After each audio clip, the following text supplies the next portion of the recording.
하나님 말씀 로마서 3장 3절과 22절 23절을 봅니다.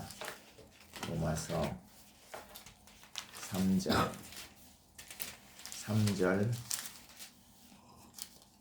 3절부터 읽겠습니다. 어떤 자들이 믿지 아니하였으면 어찌하리요? 그 믿지 아니함이 하나님의 미쁘심을 패하겠느냐. 그 다음에 22절 23절 같이 읽습니다. 곧 예수 그리스도를 믿음으로 말미암아 모든 믿는 자에게 미치는 하나님의 의인이 차별이 없느니라. 모든 사람 죄를 범하였음에 하나님의 영광에 이르지 못하더니. 오늘은 예수 그리스도의 신실하심에 대해서 말씀을 증거합니다. 구약에서 하나님의 신실하심이, 신약에서는 이제 예수 그리스도의 신실하심, 그 에메트의 성품으로 드러납니다. 구약에서는 에메트라는 그 신실하심이라는 단어가 분명히 이렇게 있는데, 신약에서는 이제 그 신실하심 혹은 한국 번역으로 이제 3절에 보면 미쁘심이라고 나오는데, 이 단어가 헬라어로는 피스티스라고 해서, 그러니까 예수님을 믿는다는 의미의 믿음의 그 단어도 있고요, 신실하다는 의미도 있어요. 그래서 이것을 제가 보기에는 성경 번역하면서 특히 로마서 같은 데서 좀 잘못 번역한 부분들이 있어요. 그러니까 예를 들어서 3절 다시 한번 봐보세요. 로마서 3장 3절. 어떤 자들이 믿지 아니하였으면 어찌하리요? 그 믿지 아니함이 하나님의 미쁘심을 패하겠느냐. 이게 지금 피스티스라는 단어가 왔다 갔다 번역된 거예요. 그러니까 하나님의 미쁘심을 패하겠느냐, 이것은 뭐냐면 하나님의 신실하심을 없앨 수 있겠느냐 이건데, 뭐냐면 그러면 앞부분을 어떻게 쓰게 되냐면 어떤 자들이 믿지 아니하였으면 아니라 어떤 자들이 신실하지 아니하면 말이죠. 신실하지 아니하면, 보세요. 하나님은 신실하죠. 근데 사람들은 신실하지 않다는 거예요. 어떤 사람들이 신실하지 아니하면 어쩌겠느냐. 그 신실하지 아니함 때문에 하나님의 신실함을 패하겠느냐 이 말이죠. 이해갑니까? 3장 3절 다시 한번 보세요. 다시 번역 다시 고쳐서 읽습니다. 어떤 자들이 신실하지 아니하면 하였으면 어찌하리요? 그 신실하지 아니함이 하나님의 신실하심을 패하겠느냐? 굉장히 이해 쉽게 되죠, 이제. 예. 그러니까 여기서 때로 이제 그 피스티스라는 단어, 믿음이 예수 그리스도를 믿음이라는 단어로 당연히 번역이 되지만, 때로는 예수 그리스도의 신실하심이라고 번역을 해야 될 때도 많이 있는 거예요. 이제 헬라어에는 그 믿는다는 단어, 믿음과 신실하다는 그 신실함, 이 단어가 따로 없어요. 한 단어, 피스티스라는 단어에 다 같이 들어있다고 합니다. 그렇기 때문에 그 분리를 따로 하지 않는 거죠. 그렇기 때문에 여기 번역상 좀 오류가 있는 것으로 보여요. 제가 말씀드리고자 하는 것은 뭐냐면, 하나님의 신실하심이 예수 그리스도에게 그대로 적용이 됩니다. 지금 예수 그리스도께서 신실하심으로 말미암아, 자 22절 가봅니다. 그래서 보세요. 그 아까 그 모든 사람들이 신실하지 않다고 해서 그들이 신실하지 아니함이 하나님의 신실함을 패하겠느냐 이 말했죠. 그 견지에서 보면 22절 보세요. 예수 그리스도를 믿음으로 말미암아가 아니고 예수 그리스도의 신실함으로 말미암아 모든 사람에게 미치는 하나님의 의다. 그러니까 구원에는 차별이 없다 이 말이에요. 무슨 말 하느냐? 지금 바울이 로마에 있는 교인들에게 얘기하고 있는데, 너희들 이방인이지만 예수 그리스도께서 신실하기 때문에, 그렇죠? 신실하기 때문에 예수 그리스도의 신실함을 통해서 하나님의 의가 차별이 없는, 유대인이나 이방인이나 차별이 없는 모두에게 주시는 구원이라는 거죠. 예수 그리스도를 믿음으로 말미암아가 아니라, 그렇게 해도 이해는 가죠. 근데 그거보다도 더 좋은 번역이 뭐냐면, 예수 그리스도의 신실함으로 말미암아 하나님의 의가 모든 믿는 사람들에게 차별 없이 나타났다. 누구에게 나타나요? 유대인에게도 나타나고, 유대인도 믿으면, 예수 그리스도를 믿으면 하나님의 의가 그들에게도 나타나는 거고, 그죠? 이방인도 믿으면 이방인에게도 하나님의 의가 나타난다는 거죠. 그러니까 이렇게 생각했거든요. 유대인은 이미 구약시대 때부터 믿기 때문에 따로 특별한 게 없다. 구원을 받는데. 그런데 그렇지 않죠. 예수 그리스도를 믿어야만 하는 거죠. 그죠? 그리고 이방인도 예수 그리스도를 믿으면 그게 바로 하나님의 의가 이방인이나 유대인에게 차별이 없다. 뭐 때문에? 무엇을 통해서? 예수 그리스도의 신실함 때문에 그렇다는 거죠. 이해가 가는가요? 그러니까 우리가 예수 그리스도를 믿음으로 말미암아 구원을 얻을 수 있는 건 그냥 무작정 믿는다고 구원을 받는 게 아니라 예수 그리스도의 신실함 때문에. 그럼 도대체 예수 그리스도의 신실함이 뭐냐면 하나님께서 우리를 구원하시기로 작정하셨죠. 믿습니까? 그렇죠. 그리고 메시아를 보내주신다고 했죠. 우리를 구원해 주신다고 얘기했죠. 이사야서에도 얘기하고 미가서에도 미가서 5장 2절에도 얘기하고 수없이 많은 선지자들을 통해서 말씀하셨어요. 하나님께서. 근데 신실함이라는 게 뭐예요? 신실함이라는 것은 한번 말한 걸 끝까지 지킨다. 그 관계, 한번 언약적인 사랑을 하신 하나님이 끝까지 이스라엘을 책임진다, 사랑하신다 이 말이잖아요. 그게 신실이잖아요. 그게 신실하심. 그 신실하신 하나님께서 어떻게 실제적으로 말만 하고서 실제적으로는 지키지 않은 게 아니라 그의 아들 예수 그리스도를 보내셔서, 그죠? 이것을 다 이루었다는 거죠. 그러니까 한 번 약속한 것을 이루셨다는 의미의 신실이에요. 이게 신실이라는 거죠. 이해가죠? 아멘. 그렇기 때문에 예수 그리스도의 신실하심 때문에 우리가 구원을 받는 거죠. 이해갑니까? 아멘. 물론 예수 그리스도의 신실함만 있다고 해서 내가 또 믿지 않으면 그 구원을 못 받지만, 예수 그리스도의 신실함이 없다면 내가 믿는다고 해도 구원 받아요, 못 받아요? 못 받는 거죠. 왜냐하면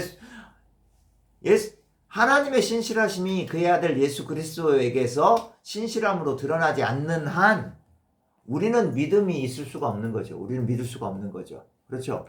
자, 그럼 보죠. 하나님의 신실하심이 특별히 구원에 있어서 나타나는데, 그러면 구원에 대해서 예수님께서 어떤 식으로 말씀하고 계시고 신약의 기자들, 복음서의 기자들은 어떻게 얘기하고 있는가? 마태복음 26장 24절 가볼까요? 너무 중요한 말씀이에요. 마태복음, 이제 여기 26장이 최후의 만찬을 하는 부분이에요. 24절입니다. 읽습니다. 시작. 인자는 자기에 대하여 기록된 대로 가거니와 인자를 파는 그 사람에게는 화가 있으리로다. 그 사람은 차라리 태어나지 아니하였으면 제게 좋을 뻔하였다. 손이 건조해갖고 잘 안 떨어지죠? 네, 다 끝났어요 벌써. 24절에 보면 인자는 자기에 대하여 기록된 대로 가거니와, 무슨 말이에요? 기록된 대로, 그죠? 구약 성경에 나와 있는 대로 자기는 고난을 받고 죽는다 이 말이에요. 이미 이사야서 53장이 예수 그리스도 메시아의 고난에 대해서, 죽음에 대해서 예언하고 있잖아요. 그죠? 그대로 하신다는 거예요. 그러니까 그대로 하니까, 말씀한 대로 그대로 하니까 뭐예요? 신실한 거죠. 자, 그러면 죽으셨어요.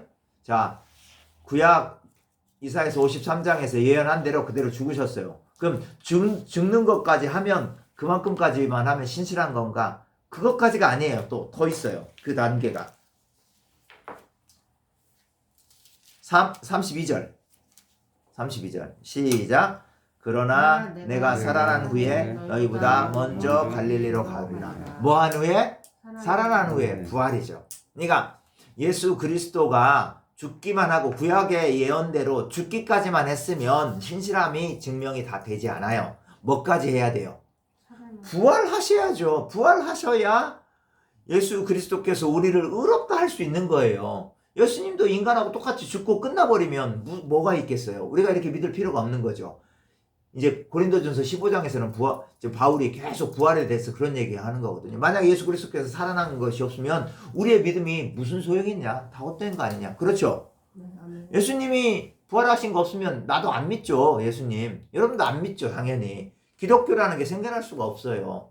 예수교가 생겨날 수 없어요. 그런데 예수님 죽으시고 부활하셨기 때문에, 죽으시고 부활하시고 승천하시고 다시 오실 것이기 때문에 지금 우리가 예수님을 믿는 거죠. 이게 다 신실함에 들어간다는 거죠. 자, 구약 성경의 예언대로 예수님께서 죽으셨다. 그리고 또 예수님은 죽으시고선 자기가 죽기 전에 살아난다고 분명히 본인이 얘기하셨다. 그런데 살아나셨어요? 안 살아나셨어요? 마태복음 28장에 보니까, 그리고 누가복음 16장에 보니까, 그리고 마가복음은 16장, 누가복음 24장에 보니까 살아나셨단 말이에요. 요한복음 21장, 22장에 보니까 살아나셨어요. 그대로.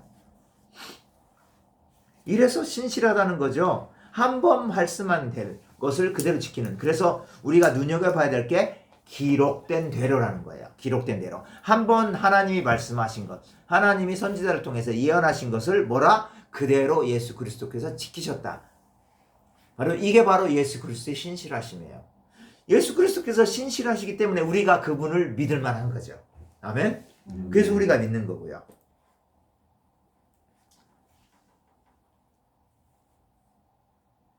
그래서 그 예수 그리스도께서 신실하신 하나님의 아들로서 이제 히브리서 3장 1절에서 6절에 보면 예수 그리스도의 신실하심이 나와요.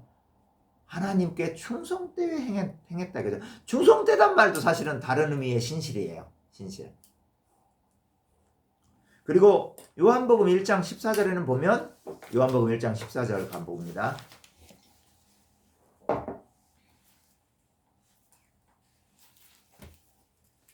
요한복음 1장 14절 시작. 말씀이 육신이 되어 우리 가운데 거하심에 우리가 그의 영광을 보니 아버지의 독생자의 영광이요 은혜와 진리가 충만하더라. 아멘. 은혜가 뭐라 그랬어요? 은혜는 인자, 그죠? 자비, 헤세드라고 했어요. 진리는 뭐라 그랬어요?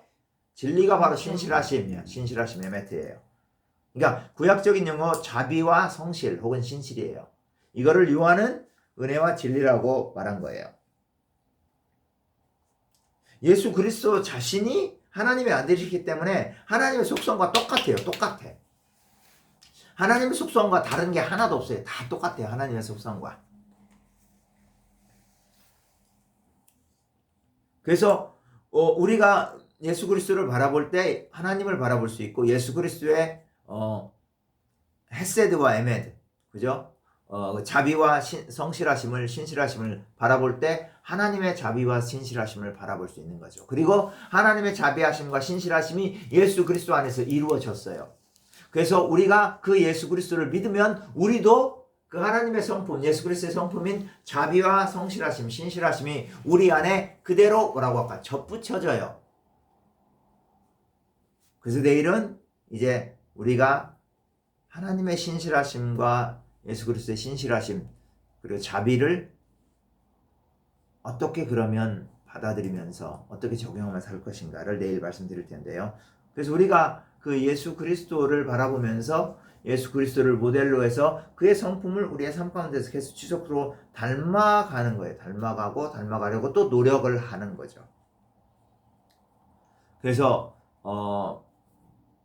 바울은 로마서에서 그리고 갈라디아서도 그러고 우리가 예수 그리스도를 믿는다는 이 사실을 강조하는 부분이 있긴 하지만 그것과 함께 예수 그리스도가 신실하다라는 것을 굉장히 강조합니다. 예수 그리스도의 신실하심이 우리에게 구원이 된다라는 것을 사실을 굉장히 많이 강조하고 있어요. 오늘도 여러분들이 하루의 삶을 사시면서 예수 그리스도의 신실함을 붙잡고 주님 저도 예수 그리스도처럼 신실하게 오늘 하루 성실하게 주님을 위해서 살아가겠습니다. 그런 마음으로 순간순간 살아가시기를 주님의 이름으로 축원합니다. 아멘.